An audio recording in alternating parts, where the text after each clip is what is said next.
welcome back to Next Level Rides. In today's episode, what we're going to bring to you is answers to many various questions that you may have. I always get asked questions that people want answers to, and I apparently know one or two things. I don't know if I know more than that, but we're going to find out. So, first question, is it worth turboing your vehicle, or can you turbo any engine?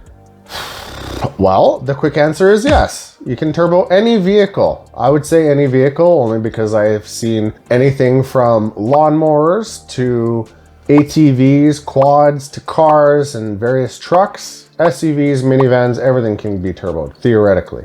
That being said, should you turbo it? Well, that's a different question. You could turbo it, but it could also come with quite a few detriments. Now, that being said, some vehicles take very well to turbocharging, which could be Honda K series. So whether it's the K20, 24, you could have various other engines. For example, the infamous LS. In the BMW world, you can turbo the M series M54. It makes reasonable power.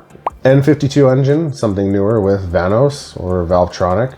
Do they have Valvetronic? Anyways, the BMW N52 engine, yeah, you could turbo that as well. That's also nice because it has port injection, so it does have conventional injectors in the cylinder head, and a lot of people had found that that cylinder head is actually a big upgrade for the N54 engines. So, taking a step back, could you or should you? Depends. Some vehicles are pretty fragile, we'll say. Can you turbo? Yes, you could run a couple of pounds of boost, you could get the noises, a little bit of a bump in power. Turbo will be one of the easier ways to end up getting that little bit of an increase as opposed to nitrous. LS motors, they take a ton of boost, they make a ton of power.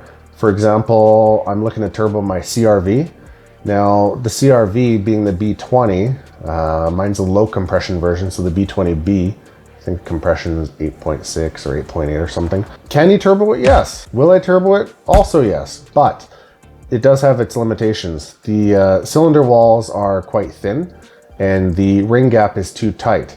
So if I do boost it, I need to be a bit cautious. I shouldn't get greedy with boost. And at the same time, if I run too much, I could end up melting a ringland or I could crack a cylinder liner. So for the CRV, it comes with 126 horsepower, 4 pounds of boost, it'll put it up right around 180 crank, and that'll be enough to account for the loss from the lift. On the flip side, let's take an LS-based engine out of Chevy 1500. You could take a 4.8 or a 5.3 at the same time.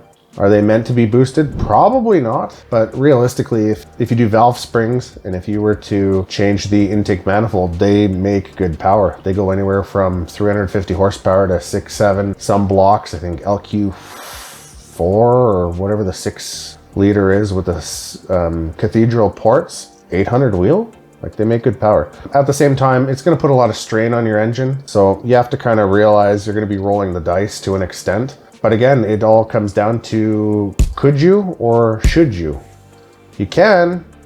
I don't know if you should. That's kind of the long-winded explanation as to turboing an engine. I'm all for it. I think everything should have a turbo. But at the same time, some engines need to be built before you actually try to take up that endeavor or that project. So, does turbo hurt an engine? I mean, it does increase the strain on the engine quite a bit. There's going to be a lot of supporting mods that you're going to need. You're going to need appropriate fueling. So you're going to need likely increased fuel injectors or larger fuel injectors. You're going to need an increased or an upgraded fuel pump. And in a lot of vehicles that are older, the wiring that goes to the fuel pump or the controller that controls the fuel pump tends to degrade. So a lot of the time you'll end up getting lower voltage than adequate to the fuel pump itself. So there's a lot of factors to kind of consider.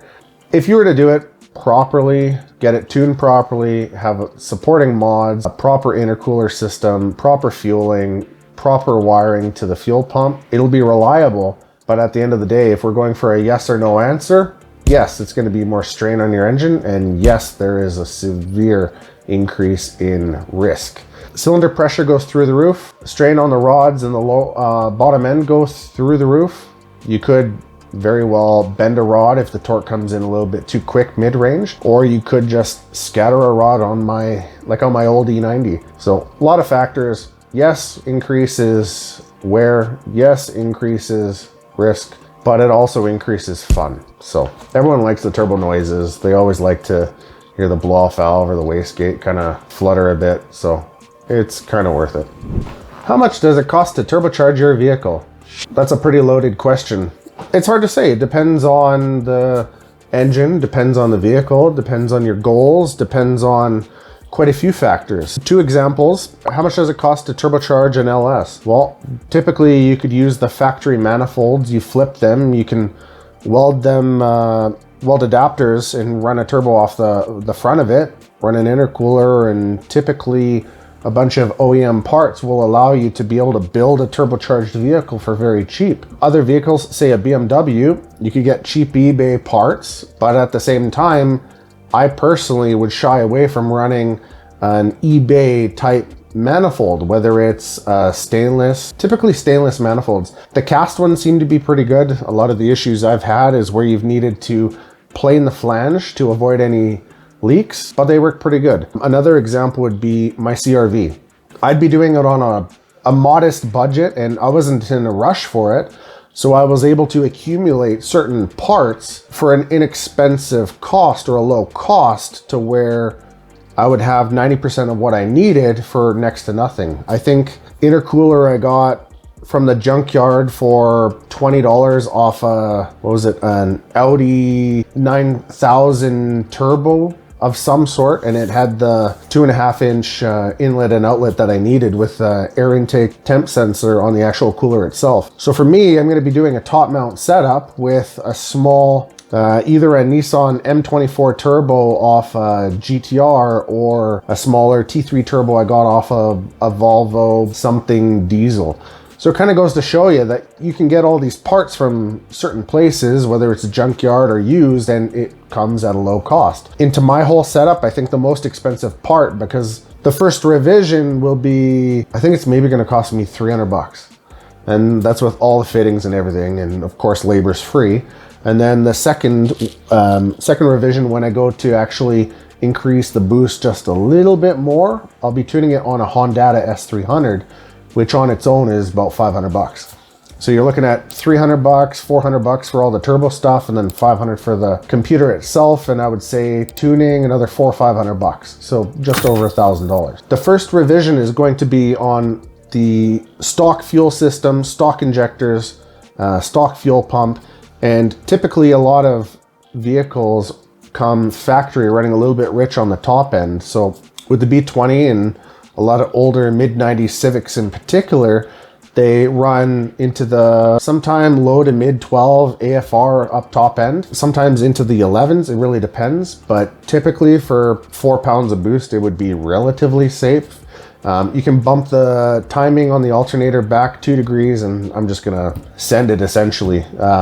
I'll end up putting a sniffer in the exhaust, and a sniffer is just an external wideband setup that I have wired up to plug into the cigarette outlet. I'll check the AFRs. I'm sure the timing is going to be well within spec, and for $400 we'll say, I'll have a turbocharged lifted CRV manual that's not going to fry the factory clutch. For other vehicles, again, it's really going to depend on availability of manifolds, your level of creativity as a DIYer. Typically turbocharging vehicles is not the easiest thing to do. You have to have a reasonable amount of knowledge when it comes to vehicles, automotives, and whether you want to call it engineering or ghetto know-how, you need to have a little bit of smarts to be able to pull it off. There's a lot of information out there. I remember back in the day, a website we used to use and reference was, I think it was, what was it, Homemade Turbo or DIY Turbo or something.com. And you would have a bunch of people that would post their projects, the costs involved, and the parts that they actually used. So you could very well replicate someone else's actual build themselves. You know, you could end up running, whether you want to try with the factory fuel system for a couple of pounds of boost to get you a little bit more power, or if you wanted to trick the fuel system by using a 1-to-1 FMU, which is essentially an inline, how would they explain it? For every pound of boost, typically it would increase the fuel by about a pound. It's a bit of an archaic system they used in the 90s when they didn't have additional computers that they were able to use to increase the fuel pressure. You could get an aftermarket adjustable fuel pressure regulator to bump base fueling up a bit. So there's many ways to do it. Is there an exact recipe or answer to the question? No. It could cost you a few $100s and upwards of a few $1,000s. Like if you're looking to twin turbocharge a Lambo, that could cost you upwards of $20,000, $30,000, $40,000. I have no idea what that costs. But if you wanted just something small on a very basic platform, it could be had for a few $100. Hope that answers some of your turbo questions. Of course, if you have any specific questions or if there's something you'd like me to cover, feel free to leave them in the comment section below. I'll review them and I can always make an additional video with any popular questions you may have. Again, there's no yes or no. It's a bit of a broad explanation when it comes to turbocharging, especially if they would work on a certain platform or work on your vehicle. But there's a lot of information out there. I mean, myself, I've had to dig through the interweb in the late 90s and early 2000s to get the information. But nowadays you have YouTube. You have those guys sitting behind the computer screen that sort of know a few things, and it's really easy to log into certain communities and networks and get the answer that you need. Again, feel free to like and subscribe. We'll bring these to you. I'm going to try for every Tuesday. I think they're going to be pretty beneficial and they could be quite informative. So take care and we'll see you guys next week.